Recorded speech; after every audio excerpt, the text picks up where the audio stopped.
नमस्कार दोस्तों, मैं राकेश जांगड़ आपका हार्दिक स्वागत करता हूं। दोस्तों, हमारा जो आज का जो टॉपिक है, छोटा सा चुनिंदा टॉपिक हमने लिया है, वो है फैक्ट 52 है।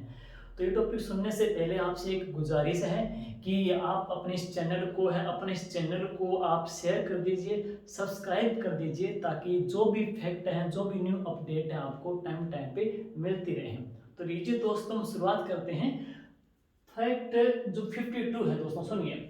अनुच्छेद जो 52 है, इसमें राष्ट्रपति का उल्लेख है। आपसे पूछे अनुच्छेद 52 में किसकी जानकारी है, राष्ट्रपति के उल्लेख का जिक्र किया गया दोस्तों है।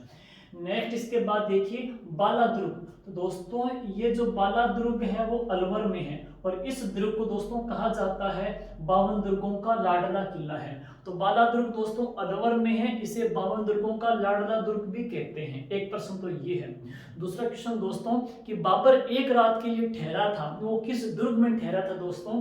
तो इसी बाला दुर्ग अलवर में रुका था बाबर एक रात्रि के लिए। विश्व धरोहर सूची के लिए राजस्थान के 6 दुर्ग शामिल किए गए थे, लेकिन उनके साथ एक दुर्ग का नाम भेजा गया था, वापिस आ गया था दोस्तों, जिसको शामिल अंतिम तौर पे नहीं किया था। वो दुर्ग भी कौन सा है? बाला दुर्ग अलवर है दोस्तों।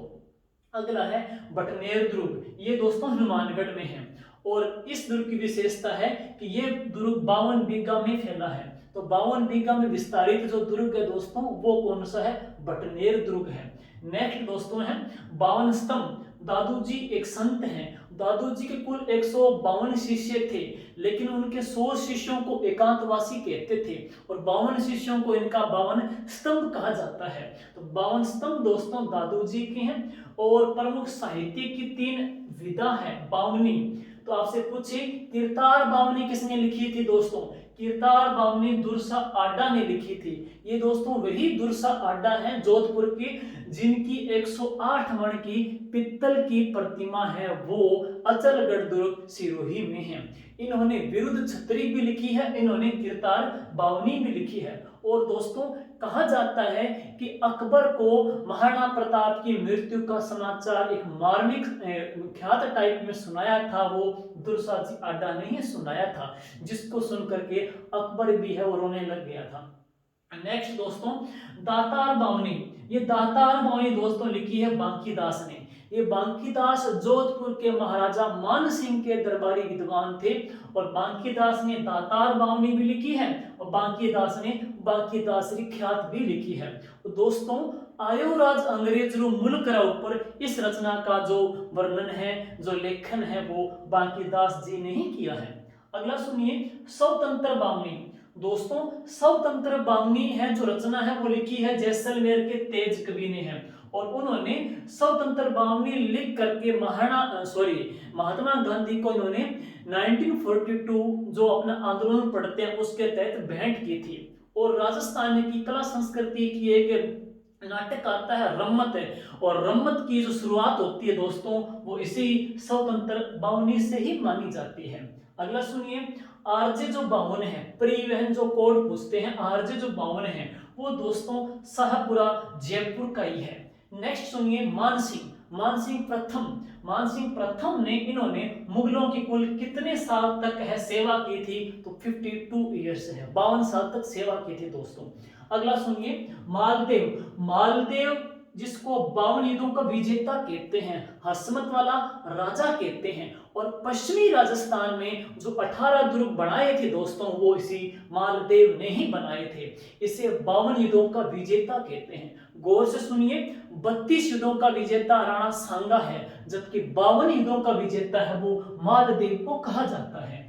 अगला है, राजस्थान की 2 झीलें हैं, एक पुष्कर झील और एक कोलायत झील। इन दोनों के किनारे कुल घाट कितने हैं दोस्तों? तो 52 घाट हैं। पुष्कर के किनारे 52 घाट, कोलायत के किनारे 52 घाट। पुष्कर के मेला कार्तिक पूर्णिमा को, कोलायत का मेला कार्तिक पूर्णिमा को। पुष्कर के मेले में महिलाएं दीपक प्रज्वलित करके बहाती है। दीपदान की परंपरा प्रसिद्ध है, और दीपदान की परंपरा है वो कोलायत झील की ही प्रसिद्ध है। अगला सुनिए, कि हम बात करते हैं भारत में कुल शक्ति या शक्ति की जो पीठ है उनकी कुल संख्या कितनी है दोस्तों? तो उनकी संख्या है 52 है। अगला सुनिए, NH 12 है। NH12 है। अब बात करते हैं कि इस NH को कई NH के थ्रू जोड़ा गया है और उसका नया नाम क्या किया गया है दोस्तों, तो इसका नया नाम NH52 किया गया है। तो 12 का नामकरण 52 के नाम से किया गया है दोस्तों। अगला 1952 को लेकर के कौन कौन से प्रश्न बनते हैं दोस्तों। तो पहला है, पहले जो आम चुनाव हुए थे वो 1952 में है। कालीबंगा सभ्यता की खोज 1952 में ही की थी दोस्तों, और वो अमलानंद जी घोष ने की थी है। विजय सिंह पथिक पर जो हम बात करते हैं, विजय सिंह पथिक जो पहला जो चुनाव है हारे थे वो 1952 में हारे थे, और इन्होंने चुनाव लड़ा था मांडलगढ़ भीलवाड़ा से लड़ा था दोस्तों है। मीणा जनजाति जिनके ऊपर एक कानून था रोजाना थाने में हाजिरी देने का है, वो कानून था जयराम पेशा है, और मीणा जनजाति के ऊपर से दोस्तों ये कानून हटाया कब गया था, 1952 में हटाया गया था। अगला सुनिए, एक राजस्थान में कलाकार का नाम आएगा देवीलाल जी सामर, ये उदयपुर के हैं, और देवीलाल जी सामर ने कठपुतली कला को संरक्षण देने के लिए भारतीय लोक कला मंडल की स्थापना की थी। कहां पे, उदयपुर में, और इसकी स्थापना कब हुई थी, 1952 में ही हुई थी। अगला सुनिए, इंदिरा गांधी नहर लाई गई है तो कौन से बांध से, वो है हरीके बैराज बांध है, और हरीके बैराज बांध का निर्माण भी कौन से वर्ष हुआ है दोस्तों, 1952 में ही हुआ है। और अंतिम दोस्तों, मीराबाई के ऊपर 2 आने की डाक टिकट है, 2 आने की डाक टिकट